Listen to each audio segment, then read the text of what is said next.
semua, perkenalkan nama saya Niandra Kisha Rubina Putra Butar dari kelas 2.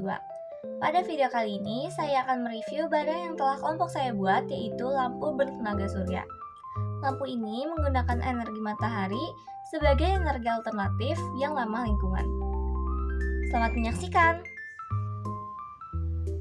Untuk alat dan bahannya, yang pertama ada panel surya, yang kedua ada lampu LED, lalu yang ketiga ada USB port female, lalu yang keempat ada balok penyangga, yang kelima ada alas kayu, lalu yang keenam ada konektor, yang ketujuh ada kabel merah dan hitam, lalu yang ke-8 ada isolasi kabel, yang ke-9 ada double tape tebal, yang ke-10 ada timah solder, dan yang 11 ada solder listrik, dan yang terakhir bisa gunting atau cutter.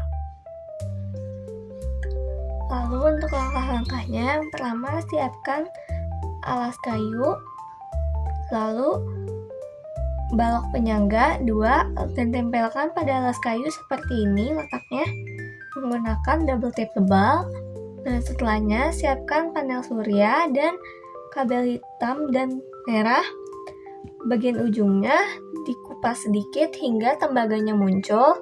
Nah, yang kabel merah disolder pada kutub positif panel surya dan kabel hitam disolder pada kutub negatif panel surya. Lalu siapkan juga lampu LED beserta port USB female-nya. Nah, si panel suryanya ini ditempel dulu ke penyangga, lalu USB beserta lampu LED-nya juga seperti ini. Nah, setelahnya kedua ujung kabel dari panel surya dan lampu LED ini disambungin melalui konektor. Setelahnya, kabel-kabelnya diselotip menggunakan isolasi kabel agar tidak terjadi konslet dan tidak membahayakan orang lain.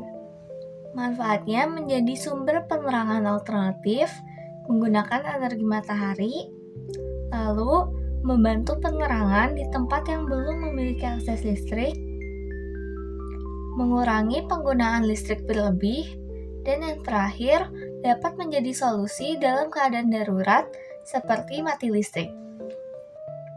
Kelebihannya ramah lingkungan karena memanfaatkan energi matahari, lalu tidak menggunakan atau memerlukan listrik PLN saat digunakan, dan juga hemat biaya listrik. Kekurangannya terlalu bergantung pada matahari atau sinar matahari, lalu kurang efektif saat cuaca mendung atau hujan, intensitas cahayanya juga terbatas, dan komponennya perlu dirawat secara rutin agar tidak terjadi kerusakan.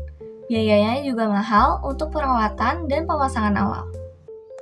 Ketika partikel cahaya matahari atau foton mengenai panel, energi foton tersebut akan diserap oleh atom-atom silikon dan melepaskan elektron dari ikatannya.